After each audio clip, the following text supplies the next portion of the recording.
A judge in Argentina has ruled that there is not enough evidence to prosecute the former president, Cristina Fernandez de Kirchner, on money laundering charges. The federal judge, Sebastian Castanello, said that there was a lack of merit for Fernandez de Kirchner's involvement in the case. The notebook scandal is an alleged government corruption scheme that took place during her and her late husband's administration. The migrant caravan currently taking shelter in Mexico City has split up. On Friday, a small group broke off from the caravan and started heading north, while the rest decided to stay on for one more day. Now, many cite a desire to continue advancing despite continuing threats from the U.S. president. Members of the caravan left their homes nearly 1 month ago. I want to keep going to the point where I'm not allowed to cross. And from there, I'll make a decision and maybe stay working here in Mexico. We don't ask for much, only to be able to carry on. There are children, women who are pregnant, the elderly who can't walk. There are many who are sick. These are the things that the United Nations can resolve through greater global mobilization. And as migrants have started to once again head north, Mexican authorities are allowing them to take the metro free of charge. Specially designated wagons have been set up to run non-stop to their final destination at the northern edge of the state of Mexico. From there, the migrants need to travel by foot to the highway that leads to Querétaro and eventually the U.S. border. Our correspondent in Mexico City, Eduardo Martinez, has more. A small group of this first migrant caravan decided earlier today to continue their journey towards the United States. They are on their way to the city of Querétaro, but most of the caravan has decided to stay at the shelter set up by Mexican authorities and the Office of the High Commissioner for Human Rights. They say they plan to leave on Saturday at 4 a.m. Elsewhere, nearly 200 migrants from El Salvador have been detained just before reaching the town of Matias Romero in the state of Oaxaca. They were caught by officials from the National Institute of Immigration, putting an end to their trek through Mexican territory. These are the latest updates on the mass exodus from Central America.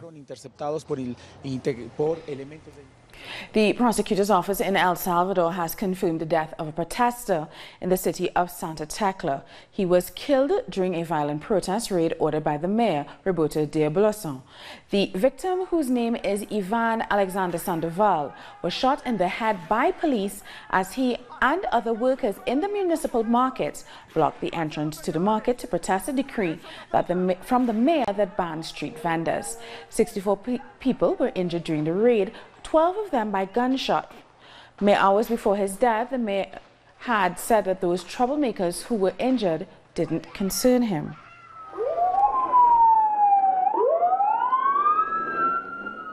And the FMLN has condemned the police and the government of Santa Tecla. It demands that the Attorney General's office investigate Friday's tragic events. The party says that they hold Mayor de Blasson responsible for the violence, arguing that his response is as a result of the intolerance and brutality of the Arena Party. The 17th meeting of the ALBA TCP in Nicaragua has concluded, with member states reasserting their support for the host country as well as for Venezuela, Bolivia and Cuba, who have resisted foreign attempts at undermining their sovereignty. Member states are all united in their commitment to maintain their independence and sovereignty, even after 15 years of the organization's creation to ensure interregional integration. Expresamos que ALBA TCP We want to say that ALBA TCP has demonstrated that unity, trust and respect between people through educative, social, cultural and economic projects is possible. At ALBA TCP, members threw their weight behind the Nicaraguan people who are fighting against imperialism. They also demanded that the international community end the economic trade and financial blockade by the United States. Concretas para que podamos reactivar. Our unity is a unification of people, and we have seen how ALBA has directly contributed to people living better lives. We need to work to make it stronger so that it benefits the people even more, by reviving its economic capacity and council of social movements.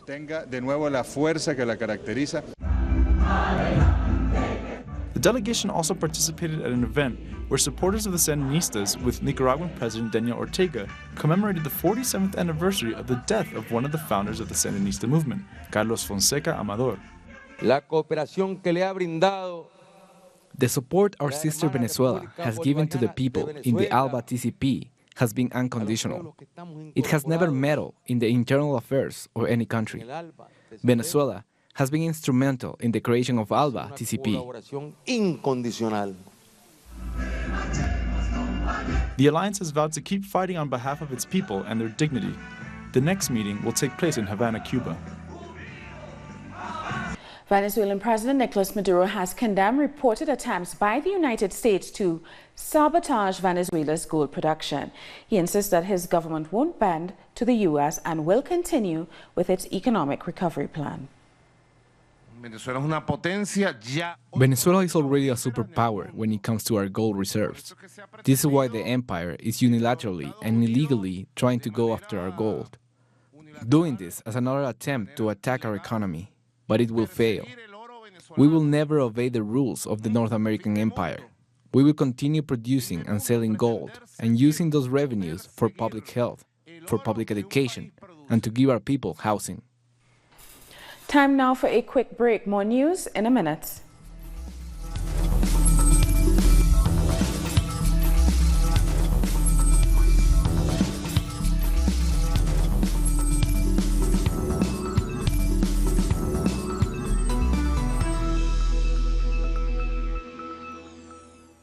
Welcome back.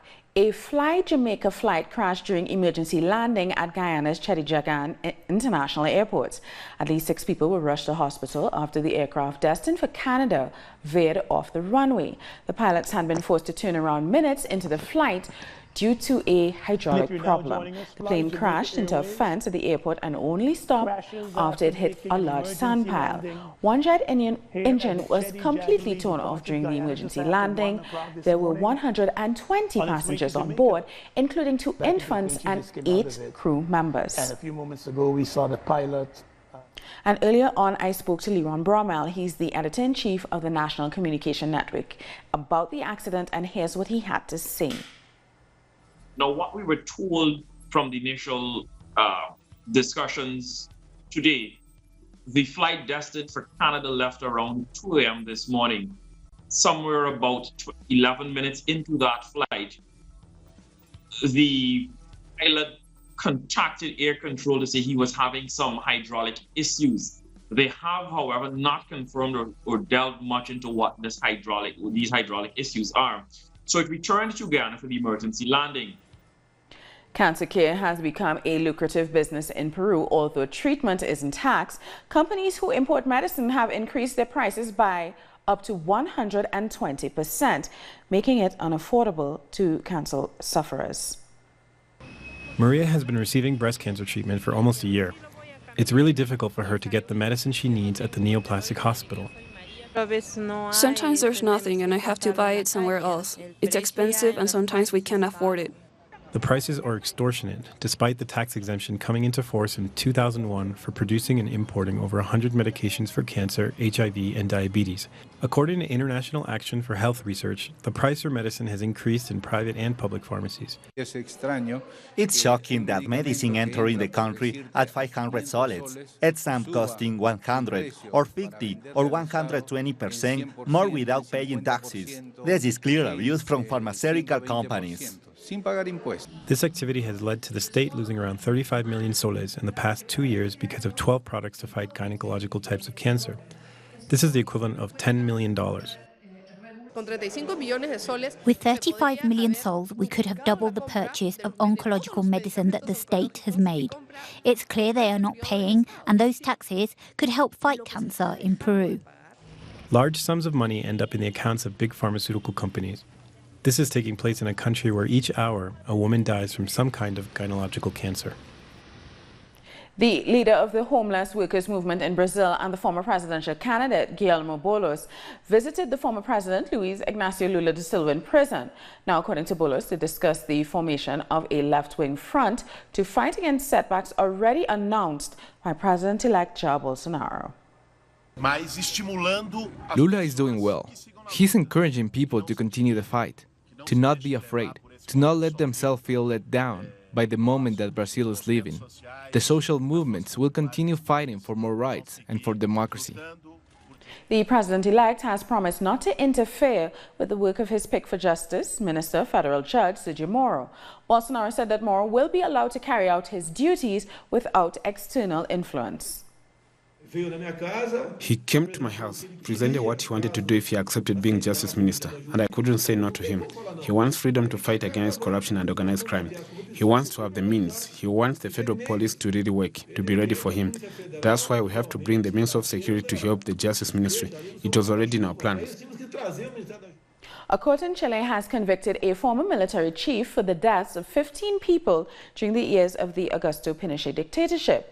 Juan Emilio Cherry has been sentenced to 3 years and a day under house arrest following an investigation into his role in the murders. Cherry is the most senior figure so far to be convicted for atrocities committed during the dictatorship.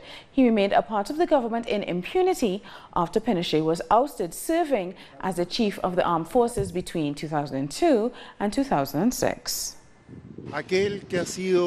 He who was protected by democracy, he who was protected by the army, by the authorities.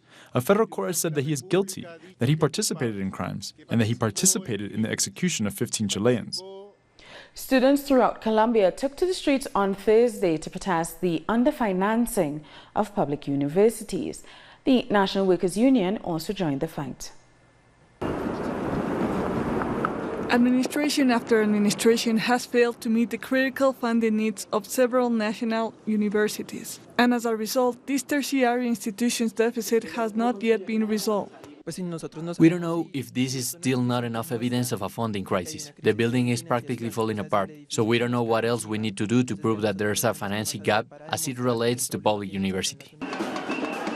Even though the new government expressed its willingness to hold talks with student representatives, this move is no longer seen as effective because students say there is no political will. This is why they have instead taken to the street. During a meeting with the dean, students' concerns were not taken into consideration. What they are doing is the 4 points of the IPS, but that will not reduce the university's deficit. Nothing has or will change. The National University has a deficit of over 60 billion pesos. Tax reform presented by the finance minister have only added to the problem. A proposed VAT increase will force families to dig even deeper into their pockets just to survive. It's a move that is being rejected by many families across Colombia. Duque, before becoming president, made certain pronouncements, but now he wants to raise VAT, and I don't agree with that. The workers' union has taken to the streets to protest tax reform and public universities' deficit, among other measures which they describe as untenable. The union says it will ensure that the voice of the people will be heard as they prepare for the mother of all national strike. President Ivan Duque has responded to Thursday's protests. I want to clearly reject the violent events that took place and paralyze the demonstration of citizens and also affect the safety of the city. All Colombians should reject these violent acts. Violence cannot be a way to express themselves. I want to send my solidarity to the people affected and to the members of police authorities who were attacked. Authorities have to find those responsible so that justice can act on it, since there has been a violation of the Constitution and the law. Cuban President Miguel Díaz-Canel is visiting Vietnam as part of his first international tour. Díaz-Canel was welcomed by the Vietnamese president Nguyen Phu Trong. This visit hopes to reinforce ties between both countries in various areas of cooperation. The Cuban president was awarded with the Order of Ho Chi Minh on Friday. The award is the second highest national honor conferred by the Socialist Republic of Vietnam. It's given to those who have achieved great merit and outstanding achievements in a variety of fields. Our correspondent in Havana, Fabiola Lopez, has more on the president's visit to Vietnam. Vietnam is the fifth country President Miguel Díaz-Canel has visited during his international tour. He was welcomed on Thursday by the vice president and then took part in a tribute to the leader of the independence movement, Ho Chi Minh. Later on, he officially met the president, and both men signed an agreement to normalize trade and economic ties between their countries, which has amounted to nearly $240 million US. Both countries hope to increase it. Diaz-Canel is also set to meet with Vietnamese entrepreneurs who are interested in investing in Cuba. Cuba and Vietnam have sustained their relationship for nearly 60 years since the days of the Cuban and Vietnamese revolutions. We'll keep you updated on Miguel Diaz-Canel's international tour. Members of the National Union of Metal Workers of South Africa have marched against government plans to privatize state-owned arms manufacturing company Denel. A spokesperson for the union said the government must provide a bailout package to the struggling company in order to avoid the loss of thousands of jobs, adding that workers must not be punished for the mistakes of management. And multiple suicide bombings at a hotel in the Somali capital of Mogadishu have left at least 17 people dead. Witnesses say twin car bombs exploded outside a hotel, followed by gunfire and a third blast, which killed 17 people at the scene. Mogadishu faces frequent bombings at the hands of Al-Shabaab and Al-Qaeda affiliates fighting to overthrow the government. And the leader of Zambia's main opposition party has been summoned by the police for questioning in relation to recent riots throughout the north of the country. This comes after the government officials accused Hakainde Hichilema of being responsible for the riots by alleging that the government had sold a state-owned company to a Chinese firm. He has denied the accusations and vowed not to succumb to what he called politically motivated charges. Time for another break. More news after this.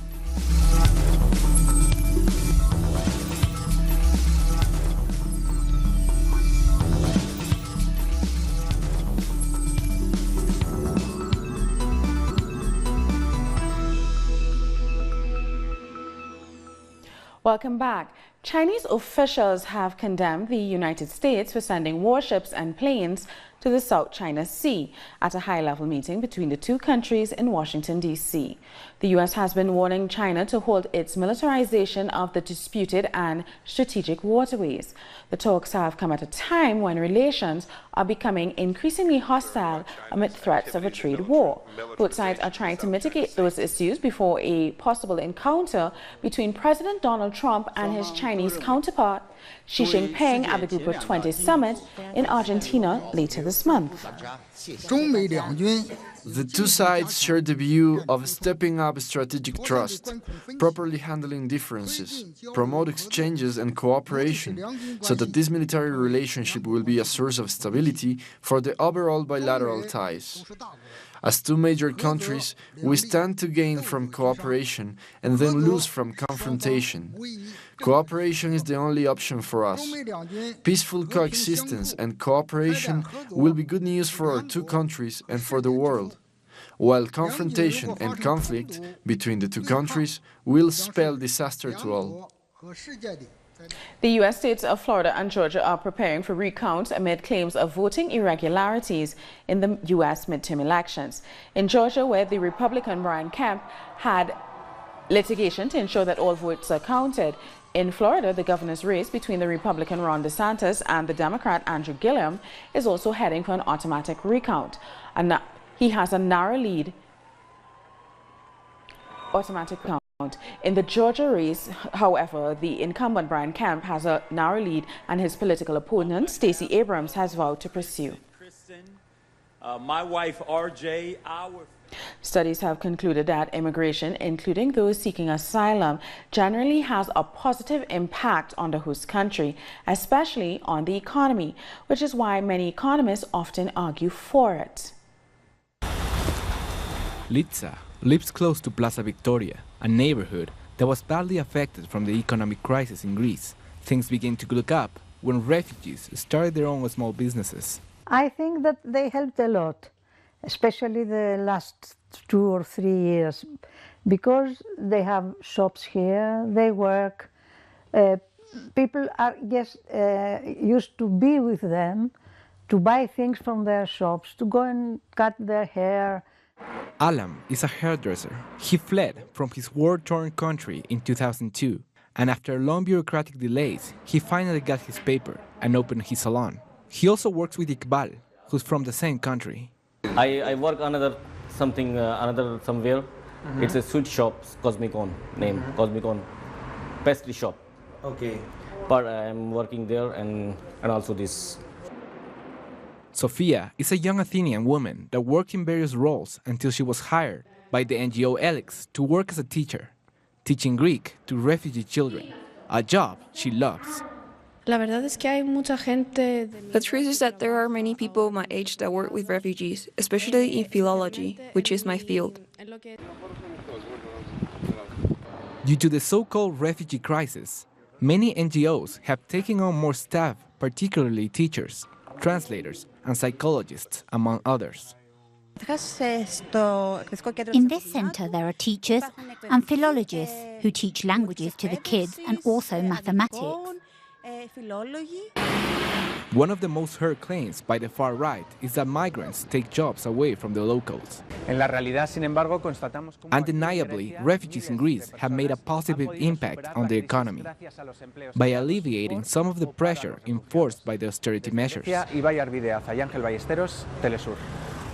A senior Taliban official has revealed that the group is willing to have direct talks with the United States government to withdraw foreign troops in Afghanistan. He said the Taliban is willing to take part in peace talks due to this desire to support the nation's progress and stability. If there is in future any meeting for peace and stability and for the withdrawal of foreign troops from Afghanistan, we are ready to participate because we want peace in our country. We want to